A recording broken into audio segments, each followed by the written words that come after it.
सांगा मला काय महत्वाचं बोलत होतात? कोण महत्वाचं बोले? मी नाही ग, मी दरवाजा बंद कर. ते जाऊ दे, मला आज तुझ्याकडनं ऐकायचंय सगळं. सांग मला, मला खूप ऐकायची इच्छा. आजचा दिवस कसा गेला? हे लीना, किती लाजशील तू? बोल ना, मला ऐकायचंय, बोल ना. सांगते. म्हणजे आजी मला ना कळतच नाहीये कसं सांगू. अरे आज एजेंनी डायरेक्ट छक्काच मारला आणि तो पण स्टेडियमच्या बाहेर. आज तरी थक्कच केलं मला एजेंनी.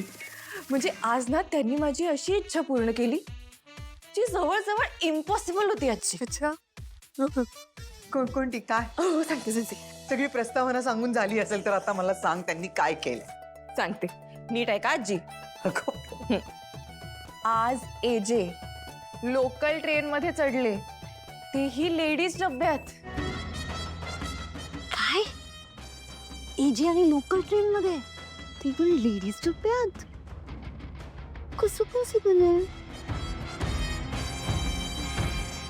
बापरे, अविश्वसनीय आहे सगळे. हो की नाही? पण नाही नाही नाही नाही नाही, माझा अभिरामवर विश्वास आहे. तो हे असं काहीतरी करू शकतो, कारण मला माहिती आहे अभिराम आहेच. एखाद्याला त्यांनी अगदी मनापासून आपलं मानलं ना, की मग त्याच्यासाठी काय वाटेल ते करायची त्याची तयारी असते. प्रेमात त्याच्यासाठी काहीच अशक्य नाही.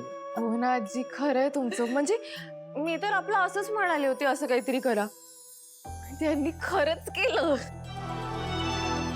मला ना 2 मिनिटं विश्वासच बसत नव्हता की समोर जे उभे आहेत ते एजेत की दुसरेच कोणीतरी आहेत. म्हणजे आजी काय ना, दिल विल प्यार व्यार मधल्या जिमी शेरगिल आणि रिषिता भटला सुद्धा खूप मागे टाकला आपल्या एजेंनी. एवढे रोमॅन्टिक वागत होते ना ते. खुश ना?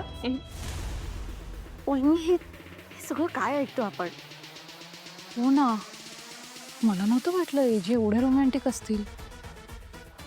नाहीतर आपले नवरे, त्यांना तर आपल्याबद्दल काहीच वाटत नाही. अनरोमॅन्टिक. बस अशीच खुश राहा, आनंदी राहा, एकमेकांवर भरपूर प्रेम करा आणि एकमेकांच्या सोबत राहा. हं? आजी मी ना मी मी मी खूप खूप खूप खूप खूप खुश आहे. थोडं ठेवून दे, थोडं ठेवून दे. पुढच्या 4-5 दिवसांमध्ये बघ तुझ्या बरोबर किती चांगल्या चांगल्या गोष्टी घडणार आहेत अजून. म्हणजे आजी अजून काय घडणार आहे?